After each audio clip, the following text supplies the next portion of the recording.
What's going on, everyone? This is AntCap24 here along with Zan, and we're going to introduce a new series that we're going to do, that we're going to break down film and take a deep dive and show you a little bit of the things that stood out to us on what makes pro players successful. Now, if this is the first time checking out our channel and you want to win more games playing Madden, hit that subscribe button below. Don't forget to also click that bell icon to make sure you never miss any of our videos. What's up, everybody? It's Zan. I'm really excited to be able to sit down with AntCap and kind of talk through some of these high-level Madden cat and mouse style chess matches that we're going to have. Now, for those of you that don't know, this is a $1,000 match between KMac and JWall from our Friday Night Football $1,000 final last week. Now, what we're seeing here in this matchup early is you're seeing KMac on offense trying to deal with this JWall 3-3-5 defense, and you can definitely tell that during this feel out process he is really not comfortable. The theme that you're going to notice here is that you don't see success from KMac when he is scrambling laterally. So the first couple of plays, you notice that he's really breaking pocket and scrambling out towards the flats or back away from the line of scrimmage. And you see the first two plays, he's really getting flushed by the pressure that KMac is facing. So what we see here in rep number 3 is we're going to see Vic make his first completion of the ball game. But again, it's something that you don't want to see him making a living off of. So you see that he's rolling to the arm side, but he's going to throw back across his body towards a user, a little bit of separation. He does find his first nice completion. This, in my opinion, is where the chess match begins offensively and defensively for both players. So on the very next rep, you're going to notice that JWall does not want to give up that left side scramble again. He's really trying to break pocket arm side with Vic. And you notice right here he's going to bring that outside linebacker off the left edge to prevent that rollout. And that really deters KMac from doing what he wants to do. He gets a block shed, and honestly that probably should have been a sack there for JWall, but Vic does throw it away. Now right here, this is where you start to see the adjustment from KMac. He's been trying to break pocket laterally. It's just not been there. You're seeing a good job by JWall to contain Vic to the pocket. So what you're going to see right here is KMac climb the pocket and make a throw from the top of the pocket for a big first down. So we fast forward to the next KMac possession, and what you're going to see, he takes a deliberate effort to step up in the pocket like he had on the last drive for success.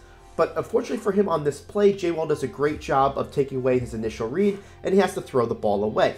This is where the cat and mouse game starts. JWall has known that he just saw KMac do 2 deliberate step-ups in the pocket, so he starts to send inside heat.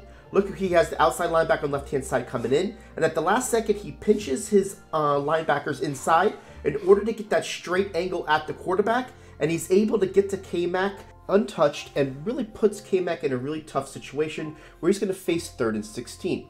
What's got to be going through KMac's mind right now is that he's going to send the same blitz, so he changes his style of offense, and he's going to end up sending 5 out here. He sends his running back out, which ends up being a really nice call because he's able to hit him over the middle and get a good amount of those chunk yards back. So he's now going to be facing a 4th and 5 situation, and because he went ahead and sent 5 out on the last play, JWall doesn't get as aggressive. He was going to send all his linebackers. It's going to be very tough for him to cover the whole field, especially in a spread offense, while covering the running back as well. So look at the adjustment here. KMac knows that he can go back to blocking his running back to give himself a little bit more time, because by sending 5 out, he is now depicting basically what JWall can do on defense. So he goes ahead, he puts the running back over here, he floats him over there, and he's going to be able to attack the user underneath as that guy goes ahead and tries to cover him, and he gets a successful conversion of the first down and keeps the drive alive. Now in this next play, what you're going to see is what a lot of players do after they just got a big play on them. They tend to go back to heat. JWall goes back to basically sending the house, where he's going to send both the outside linebackers as well as the nickel cornerback, and he's going to use that player in the middle. What you're going to see here is that KMac is able to see that they're coming from the outside. He steps up again, but this time, instead of getting sacked, he was able to escape a little bit more and get a 6-yard gain. That's going to give him the confidence that he's going to be able to step up the pocket if he sends that same blitz again. What he'll end up seeing here is that JWall actually does not send anybody here. This is actually one of the most pivotal plays in the game. You're going to see that he's going to step up in the pocket where he's going to having his great success. He's going to find his seam route down the field, and he throws an absolute dart to him for the touchdown pass. I'm going to show it to you again just so you can see the movement. He sees that those outside players are getting up the field. He steps up in the pocket, goes ahead and sees that his player's got a step, and he's able to hit him behind the coverage for the touchdown and the 7-point lead going into halftime. Now we're going to go ahead and fast forward to late in the ballgame. We're talking the beginning of the fourth quarter.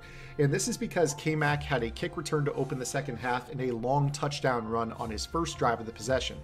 So what we're going to see here in this drive is that we're going to see JWall trying to impose his will. He needs to get the ball back, already down by 7 here with the clock ticking. He does have all 3 timeouts remaining, but he wants to force the issue because pressure is going to burst pipes. So he does take a sack on that first play. So we're going to see KMac go into his first 1-by-3 look by motioning Randy Moss across the formation, and maybe he gets away with a little something right there. The pressure forces an early throw, so he goes to the high point to Randy Moss over the middle.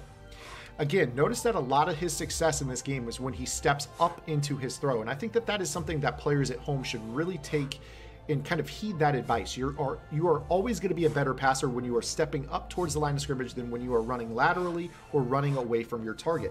Now here on a big 4th down and 1, we are looking for him to kind of create this big time conversion. He's going for it as his own side of the field, 4th down and 1, and he's going to start to use a nice hard flat beater right here. He floats his running back and forth, trying to get an idea of what the defense is trying to do, see if there's any tells. But he knows on 4th and 1, the odds of a hard flat are very likely, so he goes to a corner route. This is a great read right here because you know on 4th down and 1, the odds of a cloud flat giving up a free flat route for a first down conversion, at least in a high-level competitive match, is next to none. And you're going to see that a lot of players are going to play that 4th down hard flat defense on 4th down and short. So after picking up the big first down there to prolong the game, this is going to seal it. He's going to go to a draw. Perfectly timed call. And the reason that he went to that draw is because he's been able to spread the field so well. He has no attached tight end in the formation. A lot of those linebackers or safeties in the 3-3-5, he's been cross-manning them across the field, and sometimes he blitzes them, and when they blitz, they hit those B gaps rather than looping around, so he knew that he could cut that to the outside, setting up another fresh set of downs, and eventually getting himself into a game-winning field goal to go up by 10 and take home $1,000. You guys, I hope you guys enjoyed this video. AntCap and I really enjoy this high-level Madden Chalk Talk, and this is just a reminder, you guys, we have these Friday Night Football $1,000 tournaments on twitch.tv/MuttHeadTV every single Friday at 8 p.m. Eastern Time, 7 Central. So I hope that you guys will see us there. I'll be commentating along with Boogs and a couple other guest commentators from our community, and I'd really like to see you guys out there. So until next time, this is Zan, and for AntCap, get in the lab and good luck. Now if you like this video, go ahead and hit that subscribe button and make sure you check out these videos below for the most helpful Madden tips. If you're looking to learn from the best players in the world, head over to www.playbookgg for the most detailed game plans in Madden.